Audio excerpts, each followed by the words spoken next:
The infrastructure we plan today, we're going to have to live with for the next half century, or even longer. There's an urgency about the choices we make. This decade will prove critical in the path the world takes towards long-term sustainability. We're in a moment of transition. It's never been more important to consider infrastructure for good.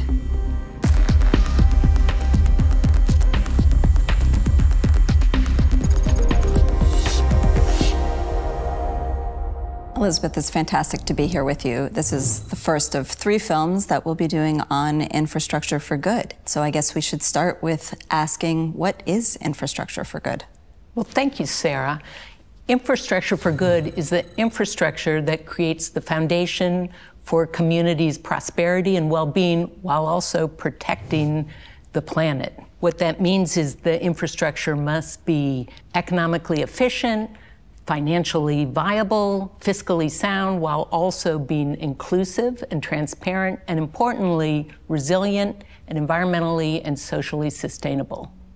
Examples might be building renewable energy projects and mini-grids for rural communities, or retrofitting buildings, old buildings, for energy and water efficiency, creating smart technology for water treatment plants, investing in public transportation, or perhaps restoring ecosystems that can protect coastal communities from flooding.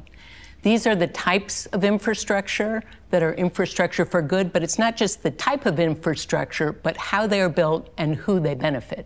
Well, I've been working on this for a while, but why are we discussing this now? What is the urgency of the moment?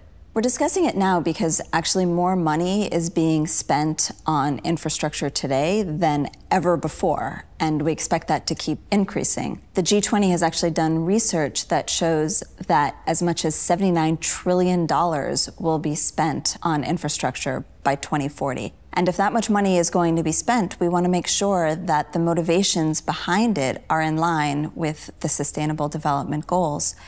We need to think about how we can measure projects for their socioeconomic returns at the beginning of projects and all the way through the lifespan. Right, and because we're at this moment of transition globally, we really have to be very careful that the infrastructure that we build right now, which, because it has such a long lifetime, is going to last until the middle of the century or beyond, is the infrastructure that we want to be living with.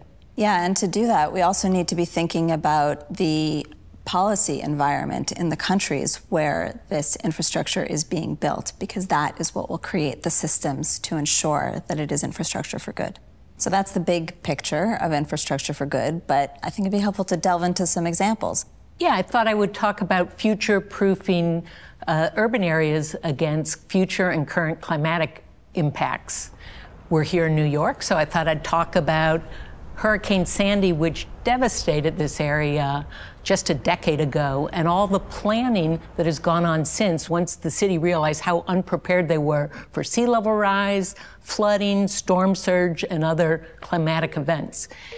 They began really almost a decade ago with planning. They did a risk assessment to see how high flooding could be, both now with extreme events, but all the way to 2100, a vulnerability assessment where they overlaid the elevation of flooding with different infrastructure assets and communities. And then they began to plan, how can they harden and retrofit current assets at risk, but importantly, bringing in stakeholders from across the community.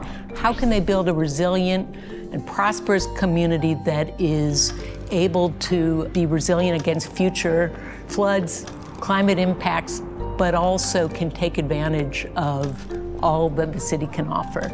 And so they have brought in over $3 billion in investments, including public and private partnerships, and they have been very careful to do social cost-benefit analyses to make sure that that money is being spent so that it benefits all community members equally.